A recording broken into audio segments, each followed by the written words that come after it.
90-Day Fiancé, the other way. I've changed my mind. I don't think Brandan and Mary DeNuccio are a problematic couple.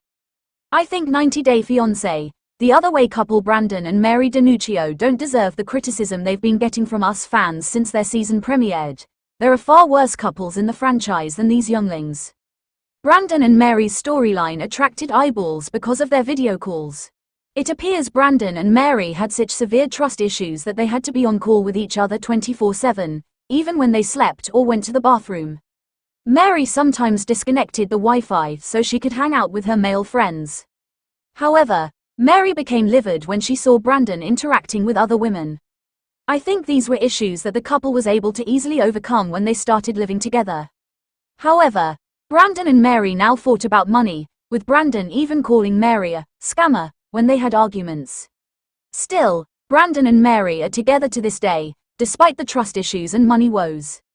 They are away from the limelight, showing no interest in thriving off the fame they got at an early age from the reality TV show. When I first watched Brandan on 90-Day Fiancé, The Other Way Season 5, he was already packing his things to go to the Philippines.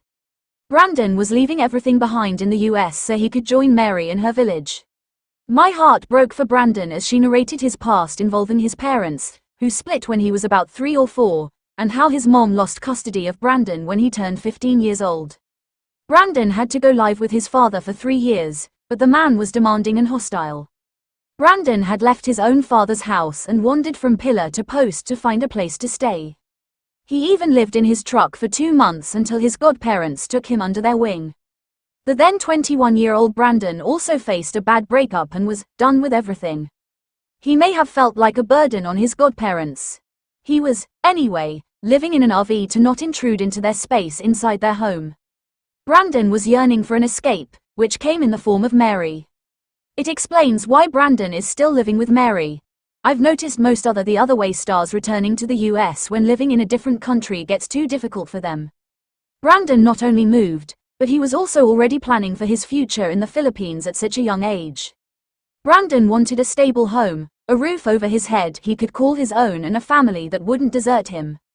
I felt proud of Brandan when he revealed he had started working extra jobs and sent all the money he could to Mary so she could build a house and start a business. Brandan and Mary were irresponsible, and I did join other fans in criticizing them when they revealed they were having a baby. I didn't think they should have had kids when they couldn't afford to feed themselves. I wondered if they'd be the kind of parents that made their child FaceTime with them 24/7 too when she grew up and yearned for freedom. While that's a bridge that doesn't need to be crossed now, Brandan and Mary are trying to give the child a secure future and the love they never received from their mom and dad. Brandan was neglected by his parents, but Mary suffered a worse fate at the hands of her mom and dad. Mary's parents had abandoned her when she was very little. She was raised by her elderly grandparents, who were on the show.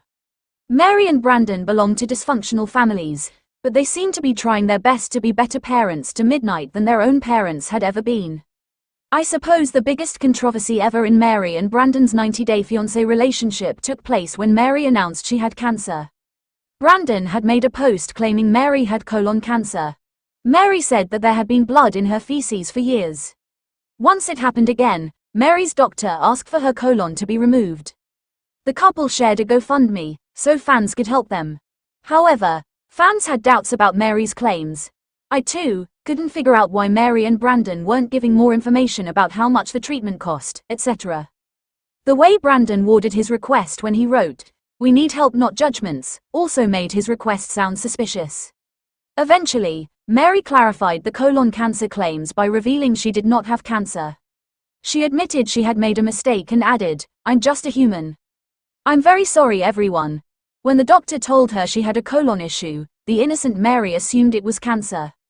She had an anxiety attack and posted about it, without thinking. She accepted it was her fault as she added, "Please stop harassing me and wishing me to die." Brandan and Mary are still very young and navigating life together as they learn from their mistakes. It is rumored that they got fired for repeatedly violating their NDA. Mary was doing TikTok lives with a baby crying in the background, which revealed she had a child with Brandan. However, if I remember correctly, it was Brandan's mother who had spoiled their storyline by posting wedding pictures on Facebook and never taking them down when the show went on air. She had also posted something about having a grandchild, which further ruined the couple's interesting storyline. As far as I can see, Mary and Brandan's spoilers were not intentional. If they wanted to, they could have made fans think they were broken up or divorced by creating drama online. 90 Day Fiancé. The other way, viewers were invested in their storyline, but Mary and Brandan weren't crafty like Jasmine Pineda and Gino Palazzolo or Rob Warren and Sophie Sierra to keep posting cryptic updates that kept entertaining fans with their social media fights. Mary and Brandan were sadly not entertaining either. I can hardly remember them giving any meme-worthy moments.